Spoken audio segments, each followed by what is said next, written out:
How's it going, everyone? Welcome back to the channel. Coach Javi here, and we're going to talk about Real Madrid versus Manchester City, leg number 2 in the round of 32. Wow, what a dominating performance from Real Madrid. Absolutely demolished Manchester City in any tactics, any preparation, any plan that they had coming into this game. I believe it was a quote from Mike Tyson who said that everyone's got a plan until you get punched in the face. And that's basically what happened today. Was Manchester City had a plan until Real Madrid hit a long ball and scored a goal. And that's the thing that is funny to me, because I watch these games and I break them down from a tactical perspective, and I try and do as many videos as I can. And so now I can't get away from watching a game and breaking it down like that. I can't just watch a game and just enjoy the game without even thinking about the systems, the formations, the trends, the tactics. I can't do that anymore. So I look at these games, and right from the first few minutes, I looked and I was like, okay, how do Manchester City build? What is Real Madrid doing? Everyone was wondering if Real Madrid was just going to sit in since they had the lead going back home and then just try and hit Manchester City on the counterattack, and if Manchester City was going to have 75-80% possession until they managed to find a breakthrough or until Real Madrid counterattacked. And it was quite the opposite. But the reason it was quite the opposite is because Real Madrid scored very early into the game. And this is the part that, going back to what I was just telling you about how I break down games tactically and stuff. At the end of the day, guys, tactics, you can throw them out the window. They matter very, very little when it comes to which team has just better players than the other team. I'll do a tactical breakdown and I'll show you guys exactly what happened, but you guys will see that one of the main concepts is going to be the fact that Real Madrid just has better players than Manchester City. When you have Mbappe, Vinicius, Rodrigo, Bellingham, when you have those four players playing really well, and today I thought Mbappe was fantastic, I thought Vinny was really good, Rodrigo was really good. At the end of the day, tactics don't really matter because these players are just going to dribble through whatever tactics you have. As much of possession you're going to have on the ball, when the ball falls to Mbappe, Manchester City are useless. Their tactics are useless. And that's exactly what happened. Because I'll tell you what, Manchester City has very, very advanced tactics, right? Everyone talks about how Pep Guardiola in training, in preparation, it's so mentally draining for the players because they're always thinking, they always have to know exactly where they need to be. Pep Guardiola wants them in very specific positions on the field, right? All of this serves a purpose in order for them to try and be much better than the other team. And typically it works. In the grand scheme of things, in the long run, it works. And that's why Manchester City have been so good for over the last almost decade now under Pep Guardiola. However, it doesn't always work in every single match, especially against an opponent like Real Madrid, who just for whatever reason, them and the Champions League, they're like married. They're not getting divorced anytime soon. Manchester City has all these tactics. The game starts and they look like, okay, they might have a chance here. And Real Madrid hit one long ball. Asensio just literally hits a long ball to Mbappe, and Mbappe chips the keeper, and all of a sudden the game's over. Because after that goal, the game was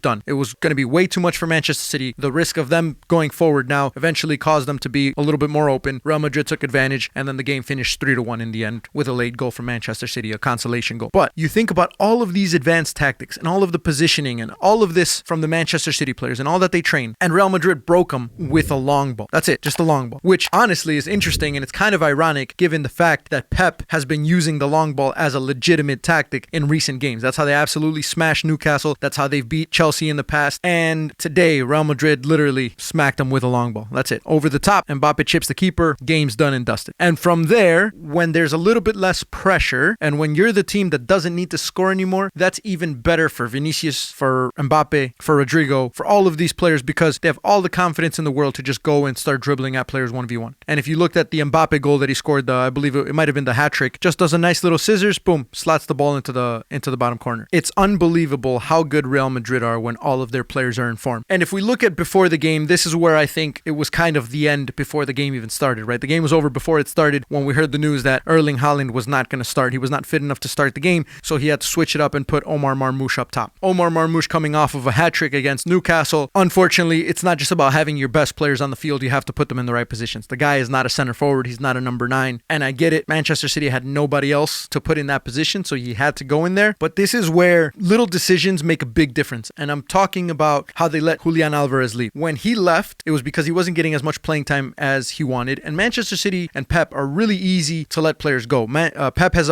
said it multiple times that if players are unhappy and they want to go, he's like, I'm going to let them go. They got to go where they're going to be happy. However, they don't have a backup in plan for Erling Haaland whenever he goes down. Because if you look at it, they really don't have another center forward besides Erling Haaland. So the moment that he was listed as not being in the starting 11, I could tell that it was already going to be a lot of struggles because Pep tends to overthink as far as positions go in some of these games. I remember in one of the Champions League games, semifinals, maybe a few years ago, he played without a single holding center mid. It just completely cost him the Champions League. So he tends to overthink. He has to put players in positions that they don't belong in. He doesn't have a replacement for Erling Haaland. Phil Foden was absolutely garbage today. That guy has gone missing. He's been very inconsistent. And so now this game just showed anytime there's real pressure against Phil Foden, against the top team in the world like Real Madrid, the guy's starting to lose his form more and more. And today he could have stayed at home. Manchester City could have played with 10 players instead of 11. What's up, puppy? Come on.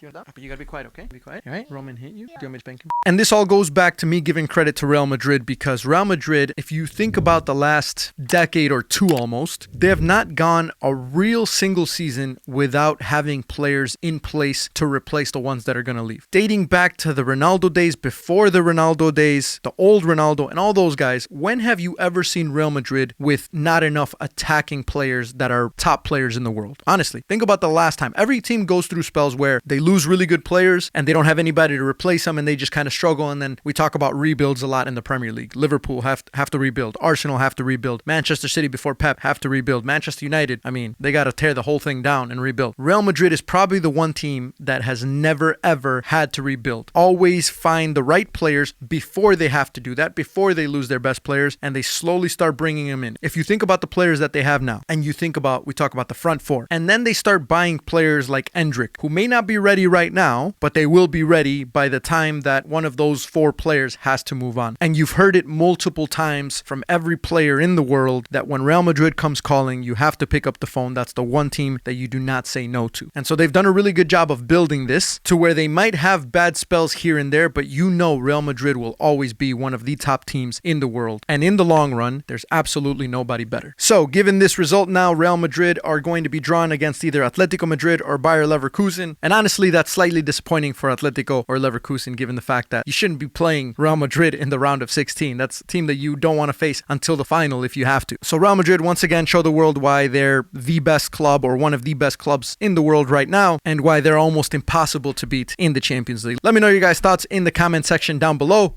We'll catch you in the next one.